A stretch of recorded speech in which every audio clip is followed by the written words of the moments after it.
What's up, everybody? This is Casey Washak with the Rolling for Revenue podcast, your Jiu Jitsu business podcast. So, guys, if you're looking to level up your school, create a greater impact in your area, and create the lifestyle you want to live using this beautiful thing we call Jiu Jitsu, then this is the podcast for you. So, guys, we're on episode 4 of our 7-part series on the habits of winning Jiu Jitsu schools. So far, we've covered mastering the main thing, tracking your numbers, and plugging the retention leak. Today, we're going to talk about the difference between owning a school and owning a job. And spoiler alert, most of us own a job, a really hard one that we can't quit. So this one's entitled School Systems. Here's the test I want you to give yourself. If you broke your leg today, God forbid, like actually broke it, off the mats for 6 weeks, would your business survive? Not just survive, would it thrive?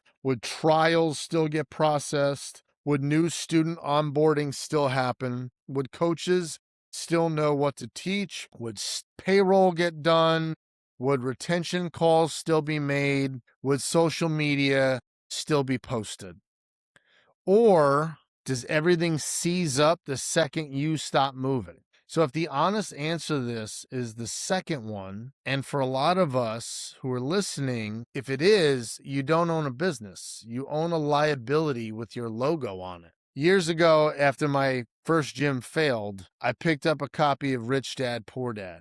And one of the frameworks in that book hit me really hard, and it went like this. Employees trade time for money. Self-employed people trade more time for slightly more money. And business owners that build systems that work whether they're present or not. It went like this. Employees, they trade time for money. Self-employed people trade more time for slightly more money. And then business owners build systems that work whether they're present or not. And so I sat with that and I realized I had been telling myself I was a business owner for years, calling myself that. And really I wasn't. I was self-employed and I had bought myself the world's hardest job. The lights only stayed on when I personally turned them on. I see this every day in our world of jiu-jitsu. Talented black belts teaching every class, opening the school at 5 a.m., closing it at 10 p.m., handling every parent complaint, running every trial, trying to post social media every day, and their bodies are breaking down. And what's unfortunate is their families are getting the leftovers, and the bank account does not reflect the effort. This isn't ownership, it's martyrdom, but we call it dedication. Now, this took me a while to learn, but here's the trap underneath the trap.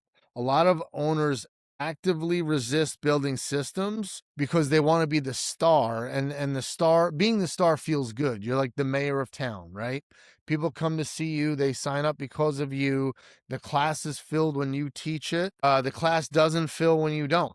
And that feels validating. That feels like you're winning, but it's not. It's a trap. It's a ceiling, because as long as you are the star, your business can't grow past your physical capacity. There's only so many hours you can teach. There's only so many trials you could run and you can communicate to. There's only so many phone calls you can return. And the minute the school exceeds you, things start falling apart. And worse than that, being the star creates dependency on you. Your students become loyal to you specifically, not your academy, not the brand you're building. The coaches stay subordinate because there's no room above them. Your spouts start resenting the business. Your kids stop expecting you at dinner. The whole thing becomes about your ego instead of the mission. So what does it look like to actually build systems? Let me give you, I would say there's 5 that matter the most. System 1 is how you handle your leads. From the moment that someone hits your website, sends you a DM, or clicks a button on an ad, there should be a documented process. Who responds, how fast, what they say, where the lead goes, how the trial gets booked. And then none of that should be dependent on you remembering to text someone after you got done teaching at 9 p.m. System 2, I would say, is trial onboarding.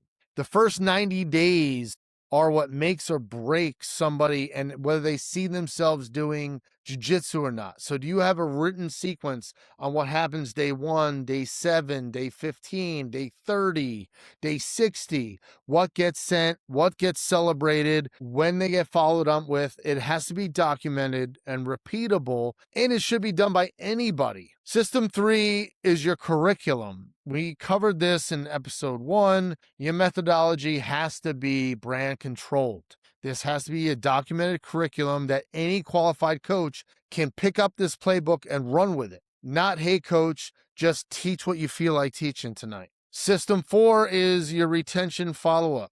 We talked about the missed week protocol from the last episode, the anniversary touch points, check-in calls. All of that should be documented, all of that owned by somebody inside the business, and it should be happening whether you remember it or not. And then system 5 is the financials, closing the books every month, paying yourself a real salary, tracking the 5 numbers from episode 2, profit and loss review every month. None of this gets done at tax time in a panic. It should be done monthly, all right? So these 5 systems, document them, train people to do them, and then your job is to make sure they're getting done. Audit them and repeat. Document like your business depends on it, because it does.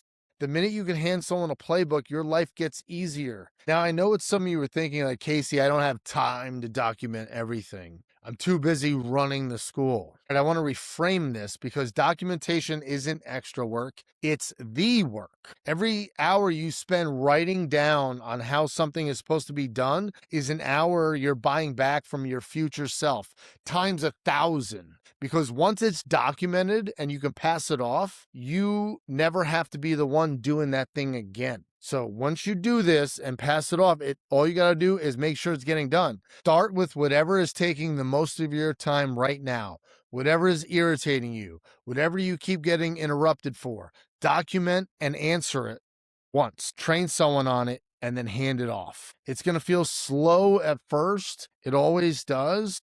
But 3 months in, you'll look back and realize you have freed up so much time that you didn't have before. 6 months in, you realize you've handed off 3 roles you used to do. And a year in, you realize you actually own a business and you're not doing much of the work anymore outside of the stuff you love to do. So here's another piece of this. Building systems isn't just about freeing you up. It's about leadership. You're building up your team, right? If you're the only person who knows how to do something in your business, you're not leading, you're hoarding everything for yourself. Great owners build leadership into the bones of their team. They build more leaders. And the way you do that is through documentation, through onboarding manuals, through letting people fail small so they don't fail big. And then you're just constantly teaching and correcting, but not just delegating. So one of the best things I ever did was take something I was great at, which is sales, and pull back from doing it personally. I broke it down. I made it a curriculum. I created reps for my teammates to run, and I gave feedback. Just like jiu-jitsu, we do role playing. I act as though I'm a client coming in, and then they walk me through the process.